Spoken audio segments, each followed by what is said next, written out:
de hoje. Desde que depois tu descobre se foi exatamente mais esse mês de setembro, faz um ano que Janaína Ferreira está conosco como colunista aqui no nosso quadro Descomplica, para a nossa alegria. Ela trouxe bolo para celebrar. Daqui a pouco a gente celebra essa... querida! Ela é maravilhosa, Brasil. E hoje, no Dia do Sexo, a gente vai descomplicar ainda essa temática, né, Janinha? Boa tarde. Melhor ainda, Melhor né? ainda. Fazer festa no Dia do Sexo, melhor ainda. Agora. Então, vamos descomplicar. Vergonha do corpo, pouca intimidade com o parceiro, traumas vividos anteriormente, né, nos relacionamentos anteriores, tabu. O que é que te impede de ter uma vida sexual plena? Será que vale tudo mesmo dentro de quatro paredes? Será que vale a pena simplesmente sempre só ceder o desejo do outro para não parecer, não, porque eu não vou recusar? Hoje é dia do sexo. Nada mais justo do que descomplicar esse tema. Roda a vinheta.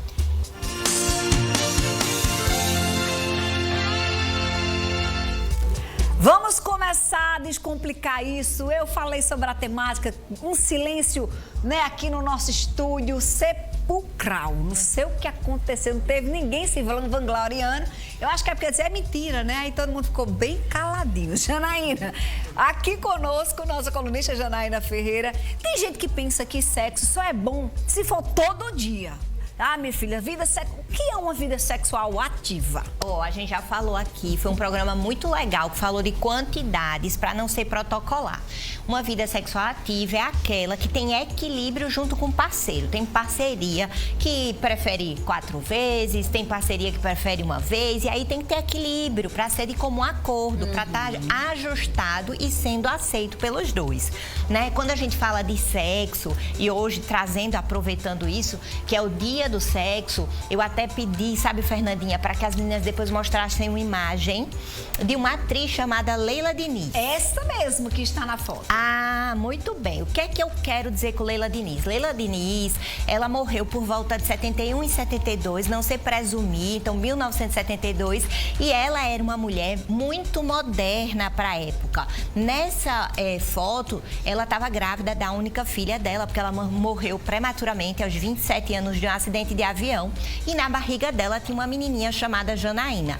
Por isso que meu nome é Janaína. Sério? Porque minha mãe, que via essa mulher de biquíni em 1972, que falava abertamente sobre prazer, sobre sexo, sobre namorar, coisas que naquela época não existia, ela era um ícone. E algumas pessoas diziam, toda mulher tem um pouco de Leila Diniz. Então vamos aproveitar e começar a entender que uma das coisas em relação a tabu no sexo é o corpo. É a autoimagem. A gente estava brincando aqui, né, com os meninos, Praga dizendo que não tem problema com a barriga dele, mas as mulheres, elas foram sendo muito cobradas ao longo do tempo. E essa vergonha gera distorções cognitivas. Não sou bonita, não sou atraente, não devo ser paquerada, tenho vergonha, a luz precisa estar desligada, tenho que fazer determinada posição para não aparecer minha estria, minha celulite, ou o peito que depois que tem filho já não é mais o mesmo.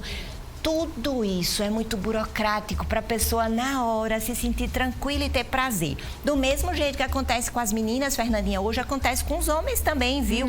A performance tem que estar pronto, tem que estar sempre com a ereção em dia, tem que fazer uma boa performance, tem que ser excelente, tem que fazer isso.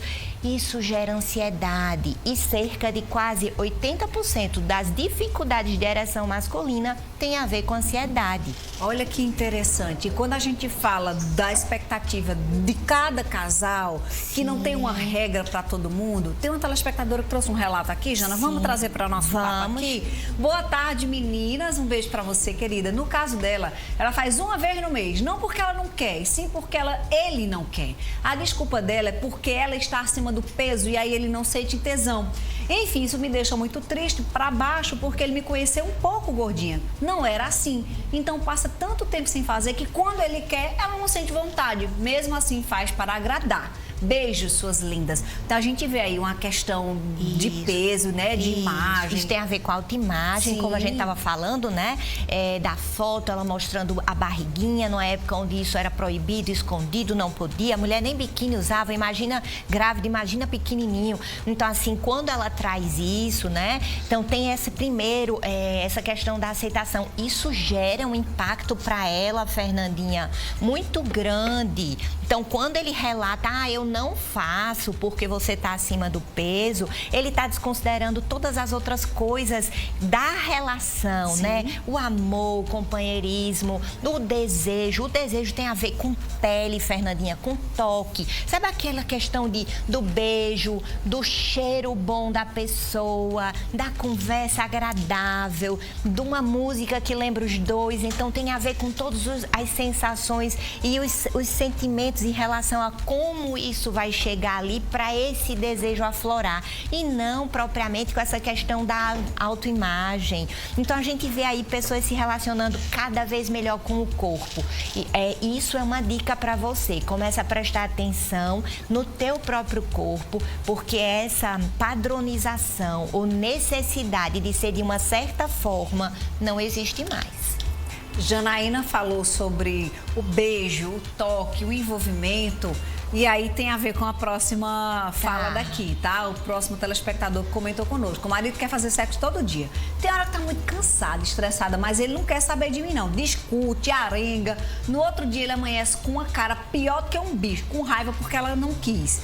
Ele trabalha demais, eu também, só ficamos dentro de casa, né? E trabalha 2 dias de semana fora de casa, mas ele não quer saber de canseira. Ou seja, tá faltando um ajuste aí. A rotina para ela tá puxada, para ele, mesmo com cansaço, ele tem o desejo. E se ela se nega, ele acha ruim. Isso, e aí precisa ter uma conversa. Quando você começou dizendo não existe uma regra, e não existe uma regra. Então a gente já entendeu que para o seu marido, a libido dele, o desejo dele é muito grande. Então a dinâmica dele é maior do que a sua, porque você está dizendo que está cansada, que faz porque ele está requisitando, se não fizer ele fica com raiva. Então precisa ter essa conversa com ele para ter esse equilíbrio. Mas, Fernandinha, você já viu ser normal falar sobre sexo? Não, na maioria das vezes é tabu, é constrangedor. A gente não aprendeu isso com os nossos pais, aí não quer conversar isso com o marido. Como é que vai falar com o marido, né, verdade. moça?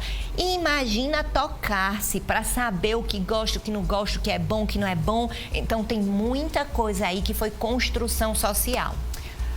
Tem também algumas situações que a gente costuma... Janaína já disse aqui em um outro momento que sexo é aquela história. Quanto mais você faz, quanto mais você tem uma vida ativa, mais você vai ativando o desejo, mais vai... Aí, se você vai adormecendo, que é aquela energia que você vai botando para filho, para trabalho, vai adormecendo. Uma telespectadora comenta isso, que ela tem 30 anos, ou seja, uma mulher jovem, há alguns anos não tem mais desejo sexual, ama o esposo, mas não tem mais o desejo de quando eles namoravam. Faz 2 anos que ela perdeu um filho, ele tinha 11 anos e até hoje ela não se recuperou. Você acha que esse pode ser um dos motivos? Então, a gente vê um processo de luto ali envolvido, né, Janaína? Sim. Fernandinha, ela é muito jovem, então a gente consegue entender aí a tristeza e a depressão, né, que ela passou por conta dessa perda de um filho de 11 anos. Realmente é um luto muito difícil, o luto de filhos, porque na ordem natural dos fatos isso não está para acontecer. Então ela precisa entender que talvez ela esteja passando por uma tristeza ou um período de depressão que diminui o desejo e diminui a libido. E tantas outras coisas que ela precisaria de uma ajuda terapêutica para trabalhar. Eu acho que vai valer a pena ela tentar isso. Boa, isso. Porque aí trabalha a questão, né, da perda do filho e, consequentemente, eu acho que ressignifica. Prioritariamente é isso, porque melhora o humor e aí as outras coisas vão melhorando. Até culpa, sabe, Fernandinha, de dizer assim, tô seguindo a vida, tô tendo prazer, tô fazendo sexo, tantas coisas passam na cabeça de uma mãe lutada. Então a terapia vai ajudar bastante. Falar em filhos, uma telespectadora traz relato de que mudou depois dos filhos, viu? Tenho 27 anos e 2 filhos. E depois que tive o segundo filho, que agora já tem 6 anos, não tenho mais desejo de namorar, não, viu? Às vezes faço, mas é sem vontade. O que será e o que devo fazer? Olha, ela também é bem jovem, né? Aos 27 anos, talvez seja o cansaço, talvez. Mas essa história de não tenho mais desejo, e a gente estava falando aí do desejo, tem a ver com pequenos pequenos comportamentos. Então, assim, a conversa, o escutar aquela palavra que antes vocês, na época do namoro, antes dos filhos, porque vocês estavam bem aí, 2 filhos, né? 27 anos, então a gente percebe que a brincadeira existia. Então, tudo aquilo que vocês faziam antes, é importante você relembrar e começar a colocar como novo hábito. Mas o cansaço pode estar gerando aí também essa falta de desejo. Mas quando você recomeça, e aí você devagarinho vai entrando novamente no clima e nas sensações, sentindo algumas coisas importantes. Não só apenas as meninas participam do nosso papo, mas os meninos também. Sim. E aí, pelo relato, eu estou entendendo que é um homem perguntando.